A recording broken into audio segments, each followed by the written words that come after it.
बिस्मिल्लाहिर्रहमानिर्रहीम। अस्सलाम वालेकुम। Welcome to easy cooking with Naureen. आज मैं आपके साथ बहुत ही मज़ेदार लोबिया की फलियों की रेसिपी शेयर करने जा रही हूँ, जिसे हम कीमे के साथ बनाकर तैयार करेंगे। बहुत ही ज़बरदस्त और ये डिलीशियस बनने वाली रेसिपी है।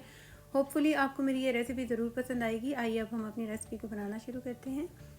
यहाँ पर मैंने आधा किलो ये लोबिया की फलियाँ ली हैं और इसको हम इस तरीके से ऊपर और नीचे से इस तरह से हम थोड़ा थोड़ा सा तोड़ लेंगे। और सारी फलियों को सबसे पहले हमने इस तरह से बनाकर रख लेना है। इस तरह काम बहुत आसान हो जाता है। और यहाँ पे मैंने ये सारी फलियों को बना लिया है। अब हम इसकी कटिंग कर लेते हैं। हमने मटर के दाने के बराबर इसकी छोटी छोटी सी कटिंग करनी है इस तरह से। यहाँ पर ये जो फलियाँ हैं बहुत ही कच्ची कच्ची सी और बहुत ही ज़बरदस्त सी हैं, जिसका जायका बहुत मज़ेदार होता है। ये देखिए, इसके बीज भी अभी कच्चे कच्चे से ही हैं। यहाँ हमने फलियाँ बना ली हैं। अब हम रेसिपी को बनाना शुरू करते हैं। एक कढ़ाई में मैंने यहाँ पर 4 टेबलस्पून के करीब ऑयल लिया है और अब हम 2 मीडियम साइज़ के प्याज इसके अंदर स्लाइस में कट करके डाल देंगे। मीडियम टू हाई फ्लेम पर हम प्याज को फ्राई कर लेंगे। और जैसे ही प्याज हल्का सा सॉफ्ट होगा और लाइट सा ब्राउन होना स्टार्ट होगा तो हम इसके अंदर साबुत गरम मसाला ऐड करेंगे।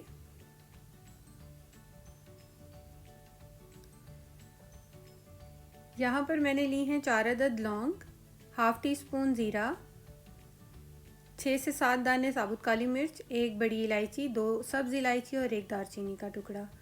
इनको हम डाल देंगे और अच्छे से इसको भी चंद सेकंड के लिए फ्राई कर लेंगे।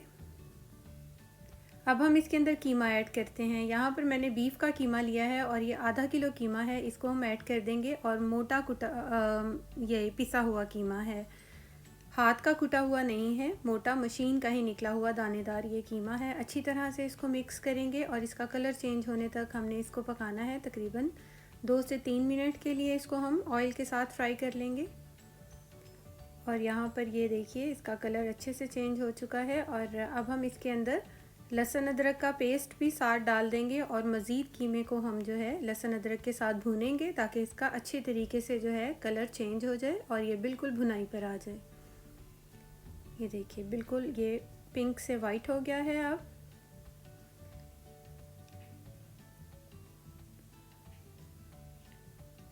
और अब हम इसके अंदर मसाले ऐड करते हैं और इससे पहले हम इसके अंदर थोड़ा सा दही ऐड कर लेते हैं। और यहाँ पर मैंने तकरीबन हाफ़ कप के करीब ये फेंटा हुआ दही लिया है और अच्छे से दही के साथ हम कीमे की भुनाई करेंगे। इस तरह कीमे की जो अपनी स्मेल होती है ना गोश्त की, वो ख़त्म हो जाती है और बहुत ही अच्छा सा फ्लेवर आ जाता है फिर हमारी जो भी डिश होती है। यहाँ पर दही ने अपना पानी छोड़ दिया है। अब हम उसके साथ ही मसाले डालेंगे ताकि मसाले हमारे जले ना, इसलिए हमने दही पहले डाल दिया था। अब हम मसाले डाल रहे हैं। 1 टीस्पून यहाँ पर सुर्ख मिर्च का पाउडर ऐड करेंगे, हाफ़ टी स्पून हल्दी पाउडर ऐड करेंगे, 1 टीस्पून मैं यहाँ पर नमक का ऐड कर रही हूँ। आप अपने टेस्ट के अकॉर्डिंग ऐड कीजिएगा। और भुना हुआ और कुटा हुआ साबुत धनिया ऐड करेंगे 1 टीस्पून। और 1 टीस्पून ही कुटी हुई लाल मिर्च ऐड की है। 2 अदद मीडियम साइज़ के मैंने टमाटर लिए थे जिनको मैंने स्लाइस में रफली सा कट कर लिया है, इसको भी ऐड कर देंगे। अच्छी तरह से इन सब चीज़ों को मिक्स करेंगे।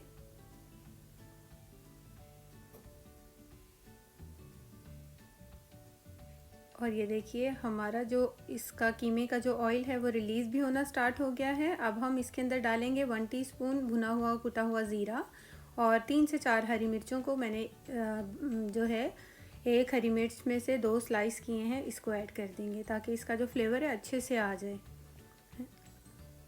अच्छी तरह से मिक्स करने के बाद इसको ढक देंगे और 5 से 7 मिनट के लिए हम इसको ढक कर पकाएंगे ताकि इसका ऑयल अच्छे से रिलीज़ हो जाए।